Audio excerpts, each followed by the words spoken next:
ये हम सभी जानते हैं कि ब्रिटिश राज में भारत को लूटा गया, लेकिन सवाल यह है कि कितना लूटा गया, कितना अमाउंट टोटल ब्रिटेन भारत से लेके गए। जहाँ पहले भारत को हम सोने की चिड़िया के नाम से जानते थे, वहीं ब्रिटिश राज में भारत में भुखमरी जैसे हालात पैदा हो गए। चाहे आप उड़ीसा बिहार का एग्जाम्पल ले लें, जहाँ 10 साल के लिए भुखमरी चली थी लगभग 1888 से 1898 में। चाहे आप बंगाल की भुखमरी ले लें जो 1943 में चली थी, जिसमें 40 लाख से ज़्यादा लोगों की मौत हुई थी, जब ब्रिटिशर्स ने वर्ल्ड वॉर 2 के टाइम जो मेन फूड सप्लाई है उसको डाइवर्ट कर दिया था अपने सोल्जर्स के स्टॉक्स बढ़ाने के लिए। या सारे इंडिया का एग्जाम्पल ले लें 1896 से 1902 तक, जब ब्रिटिश पॉलिसीज़ की वजह से इंडिया में भुखमरी जैसे हालात पैदा हो गए थे। इस लूट की वजह से ही इंडिया का जो शेयर था वर्ल्ड इकोनॉमी में, वो ब्रिटिशर्स के आने से पहले 24% था, और जब ब्रिटिशर्स छोड़ के गए, जब ब्रिटिश राज ख़त्म हुआ, तब वो 4% से भी कम बचा था। लेकिन सवाल अभी भी वही है कि टोटल कितना अमाउंट है कि जो ब्रिटिशर्स इंडिया से लूट के लेके गए, या कितना नुकसान किया है इन 200 सालों में।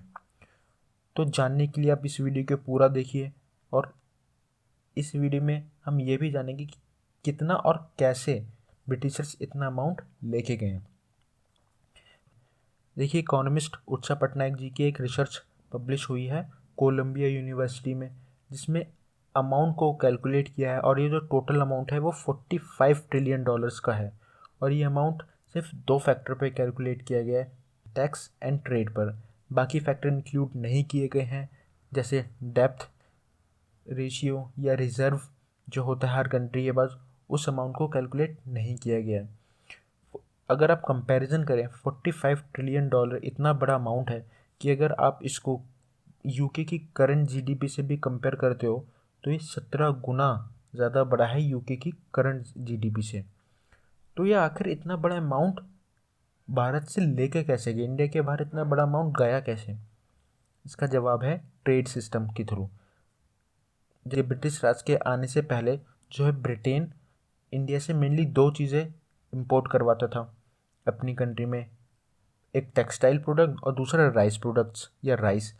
तो इस एक्सपोर्ट करवाने के लिए जो पेमेंट होती थी वो मोस्टली सिल्वर में होती थी, क्योंकि उस टाइम पे जितनी जो पेमेंट मोड था वो सिल्वर या गोल्ड्स में होता था।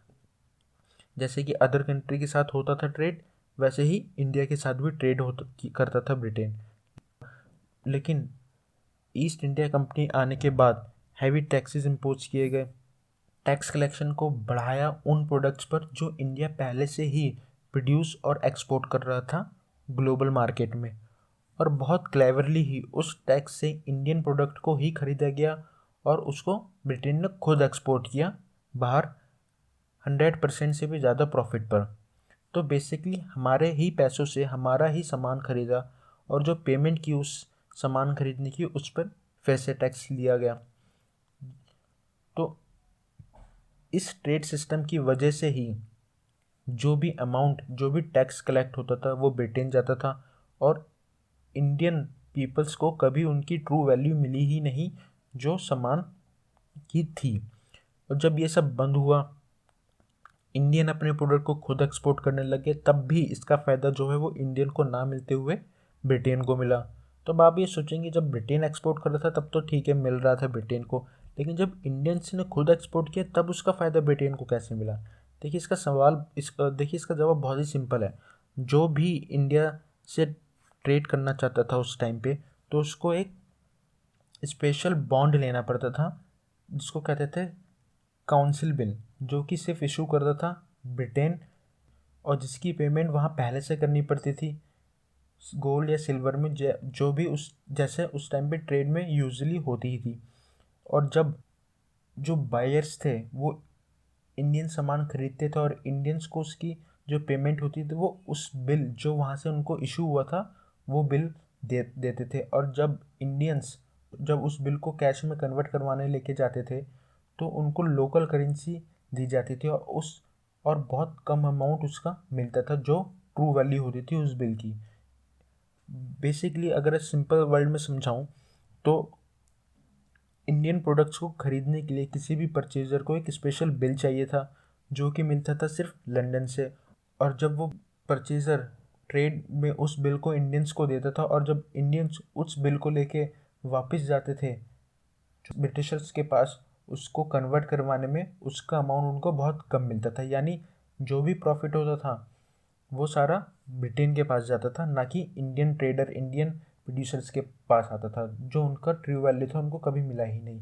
और जो बिल का अमाउंट उनको इंडियंस को मिलता था उस पर पहले से टैक्स काट के उनको वो अमाउंट दिया जाता था, और टैक्स काटने के बाद जो वो लोकल मार्केट से परचेज करते थे और टोटल इनकम में फिर से उस पर टैक्स लिया जाता था। तो आप समझ सकते हैं कि कितना हैवी टैक्स इम्पोज किया हुआ था इंडियन पीपल के ऊपर जो ब्रिटिशर्स थे। अगर आप ट्रेड सरप्लस की बात करेंगे तो इंडिया उस टाइम पे ट्रेड सरप्लस में था, यानी इंडिया एक्सपोर्ट ज़्यादा करता था, ज़्यादा वैल्यू का एक्सपोर्ट करता था और कम वैल्यू का इंपोर्ट करता था। लेकिन फिर भी जो ट्रेड डेफिसिट इंडिया को झेलना पड़ता था, यानी ट्रेड में नुकसान उसको होता था, क्योंकि जितना भी प्रॉफिट होता था, जितनी भी ट्रेडिंग होती थी, वो सारा ब्रिटेन के पास जाता था, ना कि इंडियन के पास आता था ना। और उसके बाद भी जो उसकी इतनी कम वैल्यू मिलती थी उसके बाद भी जिस पे टैक्स फिर से लिया जाता था। तो इसी चीज़ को बहुत अच्छा इकोनॉमिस्ट उत्सा पटनायक जी ने बताया है अपनी रिपोर्ट में कि कितना टोटल अमाउंट उन्होंने कैलकुलेट किया है जो इन 200 सालों में ब्रिटिश लूट के गए हैं। तो जो टोटल अमाउंट 45 ट्रिलियन डॉलर का जो कैलकुलेट हुआ है वो इतने सालों में 1765 से 1938 के बीच में जितनी भी ट्रेड हुई है इंडिया की, और जो भी पैसा बाहर गया है उसको उसका सम किया गया और उस पर 5% का इंटरेस्ट लगाया गया है, जो कि उस टाइम के हिसाब से मार्केट वैल्यू पे कम था। तो जो टोटल अमाउंट निकल के आता है वो to be accurate 44.6 trillion dollar निकल के आता है।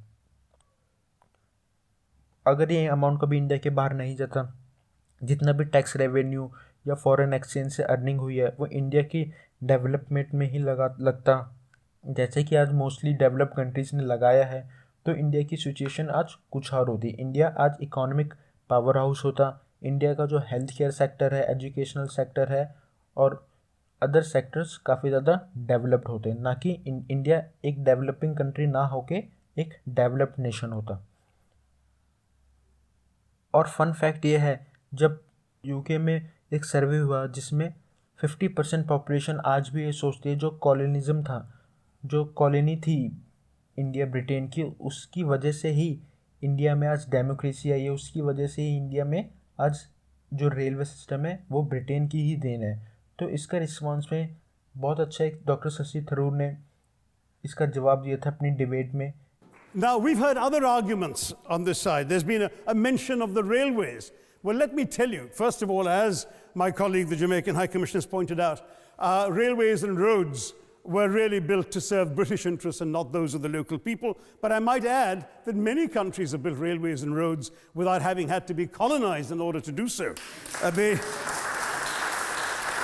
कि बहुत सारी ऐसी कंट्रीज़ हैं जिनको ज़रूरत नहीं पड़ी थी ब्रिटेन कॉलोनी बनने की अपनी रेलवे डेवलप करने के लिए। अगर इंडिया कभी ब्रिटेन कॉलोनी ही बनता तो इंडिया डेफिनेटली अपना रेलवे नेटवर्क डेवलप कर लेता, जैसे कि इंडिया ने अपने अदर जो सेक्टर हैं उनको बढ़ाया है। जैसे आप अगर पावर सेक्टर ले लीजिए, इसरो ले लीजिए, तो उस तरीके से भी रेलवे भी एक इंडिया का खुद का एक सिस्टम होता।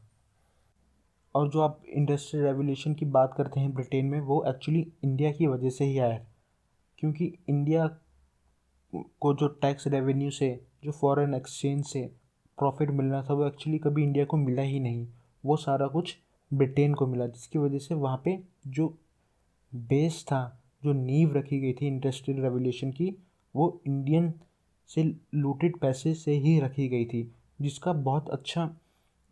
जिसको डॉक्टर शशि थरूर ने बहुत अच्छा डिस्क्राइब किया है एक डिबेट में। In fact, Britain's industrial revolution was actually premised upon the deindustrialization of India. The handloom weavers, for example, famed across the world, whose products were exported around the world, Britain came right in. There were actually these weavers making fine muslin, light as woven air, it was said. and Britain came right in, smashed their thumbs, broke their looms, imposed tariffs and duties on their cloth and products, and started, of course, taking the raw materials from India and shipping back manufactured cloth, flooding the world's markets with what became the products of the dark and satanic mills of Victorian England. That meant that the weavers in India became beggars, and India went from being a world-famous exporter of finished cloth into an importer, went from having 27% of world trade to less than 2%. तो आपको ये जो amount मिला है 45 trillion dollar को, ये सही लगा, गलत लगा, या इससे ज़्यादा होगा? तो आप मुझे कमेंट सेक्शन में बता सकते हैं। और आपको ये वीडियो पसंद आई तो वीडियो को लाइक और चैनल को सब्सक्राइब करना मत भूलिएगा। Thank you.